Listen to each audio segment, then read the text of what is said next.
जब आपकी बात किसी के कानों तक ना पहुंचे, जब आपकी आवाज किसी को सुनाई ना दे, तो फिर ऐसे में जरूरी हो जाता है कि एक शोर मचाया जाए। कुछ ऐसा ही किया महिला वेटिंग शिक्षकों ने भोपाल में प्रदर्शन के दौरान।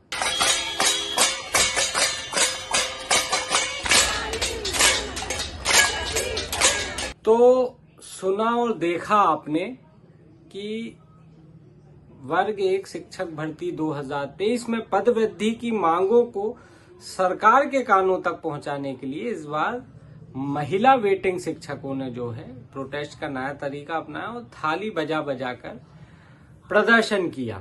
कहने को एक बात हो सकती है कि सरकार कहाँ थी, आप कहाँ थे और इस प्रकार की थाली बजाने का क्या अर्थ है, लेकिन मेरा ये मानना रहा है शुरू से कि प्रयास करना हमारे हाथों में रहता है, परिणाम जो है वो किसी के भी हाथों में नहीं है। और वेटिंग शिक्षकों की एक बात की मैं तारीफ करूंगा कि इनके जितने भी प्रोटेस्ट होते हैं उसमें बड़ा अनुशासन देखने को मिलता है कि यदि ये सड़कों पे रैली के रूप में भी चलते हैं तो बिल्कुल कॉर्नर्स चलते हैं, ट्रैफिक इनकी रैली के कारण बाधित ना हो इसका ये भी उतना ही ख्याल रखते हैं जितना वहां सुरक्षा बल के जो हमारे अधिकारी और पुलिसकर्मी रहते हैं या यातायात पुलिसकर्मी रहते हैं। तो एक अच्छी बात है और इसकी वजह यह है कि कहीं ना कहीं वेटिंग शिक्षकों को सरकार से उम्मीद है कि आज नहीं तो कल ये उनकी मांग चूंकि है तो जायज ही, ये सरकार भी जानती है कि मांग जायज है। अब देखिए कोई भी एकदम से अभी तक ऐसा सार्वजनिक हो सकता है किसी ने किसी को कभी ऐसी कुछ कहा हो तो वो हमें नहीं मालूम, लेकिन सार्वजनिक तौर पर अभी तक एक भी बयान किसी का ऐसा नहीं आया कि नहीं हम पदवृद्धि नहीं करेंगे, क्योंकि वो जानते हैं कि हम करें या नहीं करें लेकिन मांगे तो जायज है। और ऐसे में वेटिंग शिक्षकों का सरकार के प्रति, अपने जनप्रतिनिधियों के प्रति, प्रदेश के मुखिया के प्रति विश्वास होना एक अच्छी बात है। बस अब ये उम्मीद करना चाहिए कि क्या सरकार इस विश्वास की लाज रखेगी। आज मैं वहां पर कवरेज में था और पहली बार मुझे ऐसा लगा, मैं वेटिंग शिक्षक, अतिथि शिक्षक और जो चयनित शिक्षक है और जो भर्ती के जो वो हैं उनको लेके मैं तमाम वीडियो बनाता रहता हूं, लेकिन आज जब मैं वेटिंग शिक्षकों के प्रोटेस्ट में पहुंचा तो मुझे ऐसा लगा कि बहुत ज्यादा उम्मीदें जो है वेटिंग शिक्षकों ने लगाकर रखी है मुझसे।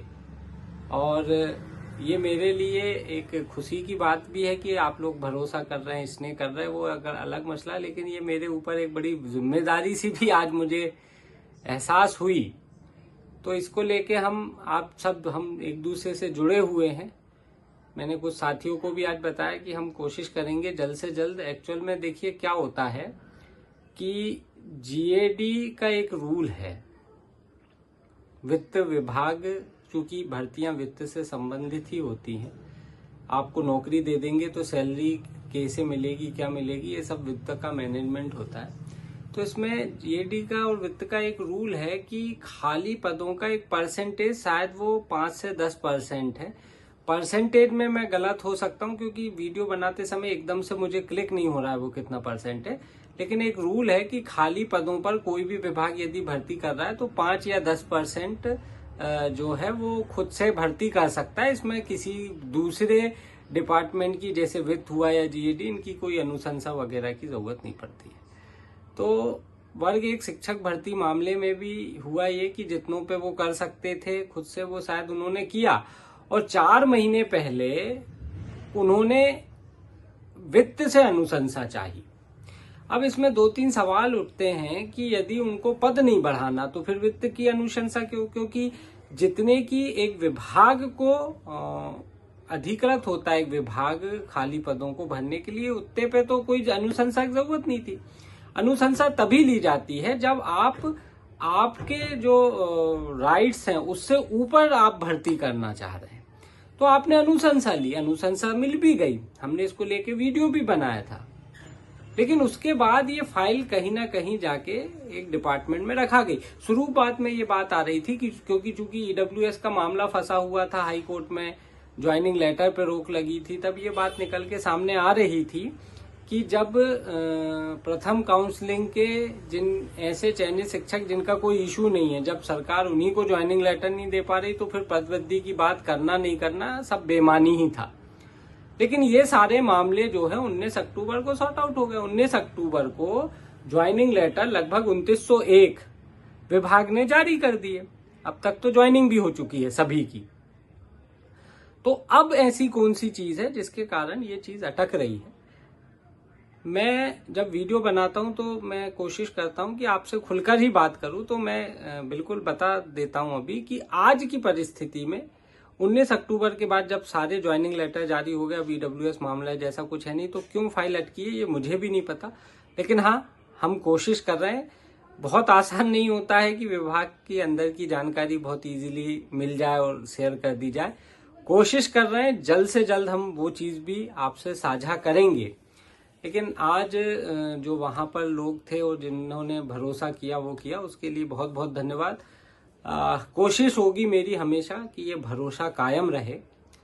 और आज ये इस सब चीजों को लेके कुछ वहां पर जो वेटिंग शिक्षक थे उनसे मैंने कुछ बातें भी की, और बातें क्या हुई मैं चाह रहा हूं कि मेरे बताने से अच्छा आप एक वेटिंग शिक्षक से सुनिए, उसी की जुबानी, कि आखिर क्या वो कारण है जिसके कारण पदवृद्धि की मांग जायज होते हुए भी अब तक पदवृद्धि नहीं हुई।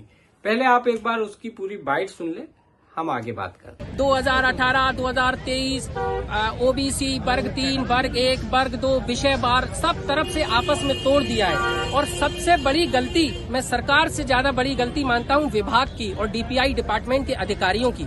वो जिस तरह मैनिपुलेट करते हैं और लोगों को कंफ्यूज करते हैं। कोई भी उनसे सवाल पूछने जाता है, घुमा फिरा के ऐसा सवाल करते हैं कि वो एक दूसरे से लड़ जाएं। ओबीसी जाएगा तो वो जनरल से लड़ जाए, वर्ग 2 का जाएगा तो वो वर्ग 1 और वर्ग 3 के से लड़ जाए, और वर्ग 3 का जाए तो मतलब आपस में वो फूट डालो, शासन करो, ये मामला चल रहा है। तो मेरा तो आपके चैनल के माध्यम से ये कहना है कि अगर सरकार कुछ कर सकती है, और अभी तक के मध्य प्रदेश के इतिहास के सबसे पढ़े लिखे मुख्यमंत्री से अगर मुख्यमंत्री जी मेरे सामने होते तो मैं उनसे हाथ जोड़ के निवेदन करता कि मुख्यमंत्री जी, सिर्फ केवल मध्य प्रदेश नहीं, संपूर्ण भारत की नजर आपके ऊपर है, क्योंकि आप मध्य प्रदेश के इतिहास के सबसे पढ़े लिखे मुख्यमंत्री हैं। जब आप शिक्षा के लिए कुछ नहीं करेंगे तो हमें कैसे प्रमाण मिलेगा कि आप PhD होल्डर हैं? तो सुना आपने, एक्चुअल में ये जो चीज वेटिंग शिक्षक कह रहे हैं, जावेद इनका संभवतः नाम है, तो इन्होंने जो बातें कही ये मेरे सामने बीच बीच में कई बार आती भी रही। कभी मेरे पास ऐसा कोई प्रूफ नहीं था, इसलिए मैंने उसे आप तक साझा करना उचित नहीं समझा। लेकिन घूम घूम के खाली वर्ग 1 से ही संबंधित नहीं, और भी भर्तियां हैं, तो DPI की तरफ से कई कैंडिडेट मुझसे भी ये कहते रहे कि हम जाते हैं तो कई लोग तो वहां ऐसे बैठे हैं जो हम ही को सलाह देते हैं कि कोर्ट चल जाओ, कोर्ट चल जाओ, या ये कर लो या वो कर लो। तो वो उन सब चीजों में और जो है भर्तियां फंस जाती हैं। तो वेटिंग शिक्षक जिनका अभी आपने पूरी बातचीत सुनी, इन्होंने भी हमारे बेबाक बात में ये खुलकर स्पष्ट यही कहा कि एक्चुअल में भर्ती को इसलिए हो रहा है क्योंकि विभाग ही आपस में जो है सबको लड़वा रही है कि ये कर लो, वो कर लो, ऐसा कर लो, वैसा कर लो।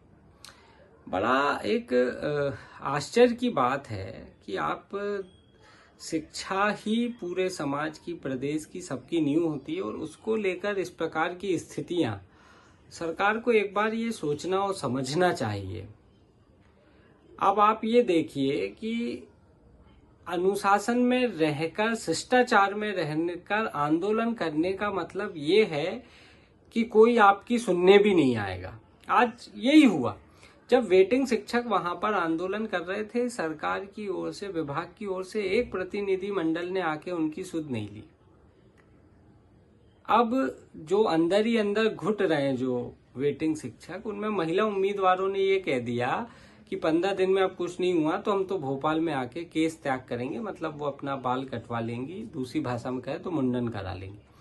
एक महिला, खासकर यदि वो युवती है, तो उसके लिए बड़े एक सम्मान की और एक श्रृंगार का एक गहना टाइप का होता है केस और बाल।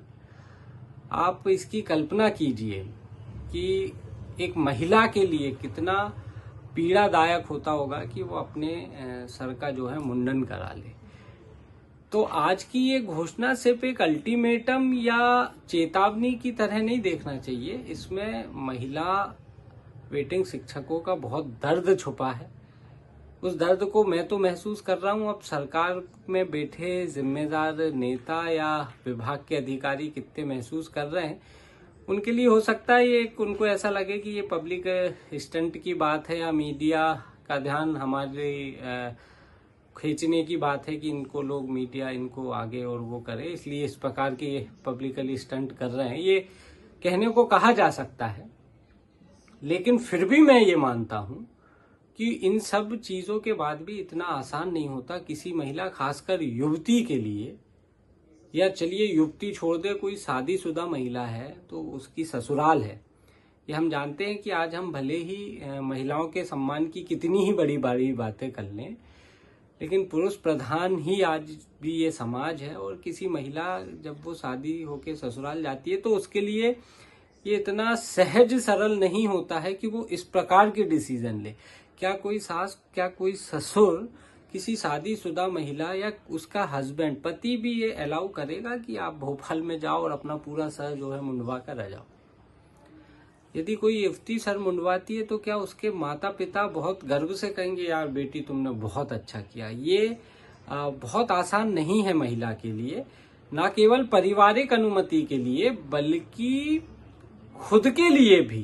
कहीं ना कहीं ये एक आत्मसम्मान से जुड़ी हुई चीज है। उसके बाद भी तमाम, जब वो इस प्रकार के निर्णय लेगी तो परिवार वाले विरोध करेंगे। शादीशुदा महिला है तो हो सकता है उसके ससुराल में कुछ डिस्प्यूट्स हो जाएं उसके इस निर्णय के लिए। उसके बाद भी वो अंदर से इतनी कुंठित हो गई है, इतनी पीड़ा है उनके अंदर कि हम 90 नंबर ला रहे हैं, 92 नंबर ला रहे हैं, 95, और क्या करेंगे? 100 नंबर का पेपर है तो भर्ती के लिए हम क्या करेंगे? 90-95 लाएंगे, हम लेके आ गए। उसके बाद भी हमारी भर्ती नहीं हो रही। उम्र के हम अंतिम पड़ाव पे हैं। यदि अब भी नियुक्त नहीं हुए तो फिर अब आगे कुछ ऐसा दिख नहीं रहा है। डीएड बीएड करने वाले क्या करेंगे? पायलट तो बनने से रहे, ना डॉक्टर बन पाएंगे। बनना शिक्षक ही था, कोशिश भी भरपूर की। सामान्यतः 100 में से 90-95 लाने पर नौकरी मिल जानी चाहिए। मध्य प्रदेश में नहीं मिल रही क्योंकि पद संख्या बहुत कम थी। ऐसा नहीं है कि पद नहीं है, पद बहुत खाली है, हजारों की संख्या में खाली है। दिक्कत है तो वो मनसा की, जो पद वृद्धि करने से रोक रही है।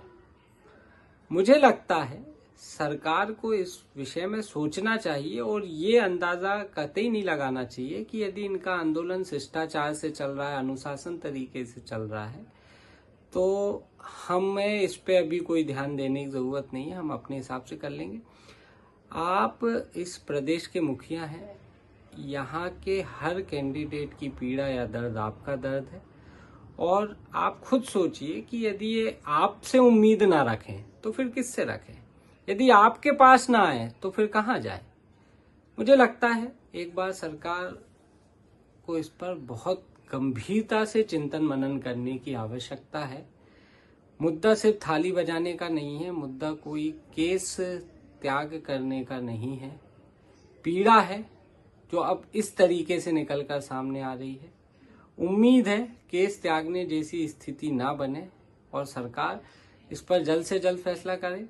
हम भी अपने तरफ से देखेंगे कि लेकिन मैं यहाँ एक वेटिंग शिक्षकों को स्थिति स्पष्ट कर दूं कि हम जो कोशिश कर रहे हैं कि हम चीजें आप तक लाएं, सच्चाई आप तक लाएं, ताकि आपको ये चीजें धीरे धीरे क्लियर होती रहें।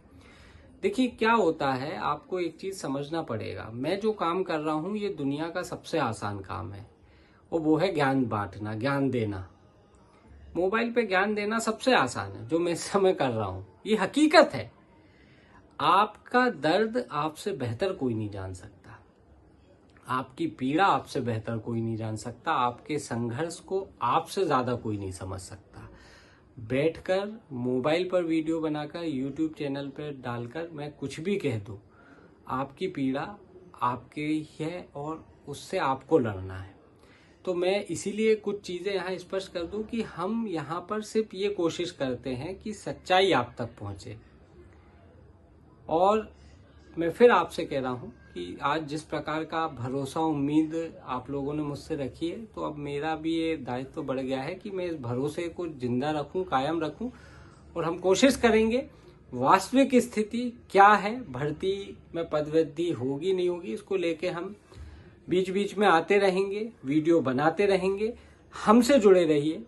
वीडियो पसंद आया है तो अपने अन्य वेटिंग शिक्षक साथियों को, जिन्होंने अब तक हमारे सोशल मीडिया हैंडल्स को फॉलो नहीं किया या हमें यूट्यूब पर सब्सक्राइब नहीं किया है, वो ज़रूर कर लें, ताकि हमारी आवाज़ और बुलंद हो सके।